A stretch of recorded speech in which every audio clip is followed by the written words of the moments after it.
ఓం శాంతి. స్వమానం ద్వారా మనం ఎలా సఫలతని పొందుతాము? మొదటిది, నేను మాస్టర్ సర్వశక్తివంతుడను. రెండోది, సఫలత నా జన్మసిద్ధ అధికారము. ఇలా అనుకోండి. ఇలా అనుకోవడం ద్వారా ఏమవుతుంది? ఇలా మనసులో మాటి మాటికి అనుకోవడం ద్వారా నేను మాస్టర్ సర్వశక్తివంతుడను అని మనం మనసులో సంకల్పం చేయడం ద్వారా మనలోని శక్తులన్నీ జాగృతమవుతాయి, యాక్టివేట్ అవుతాయి.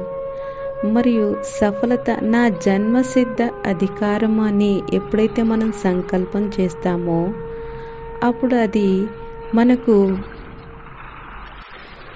సఫలతని ఇప్పించడంలో నిమగ్నమవుతుంది. ఇది ఒక ఫిలాసఫీ.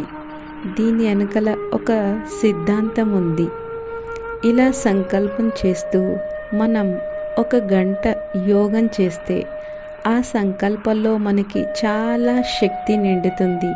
మరియు అదే సంకల్పాలు పూర్తి వాతావరణంలో వ్యాపిస్తూ ఉంటాయి.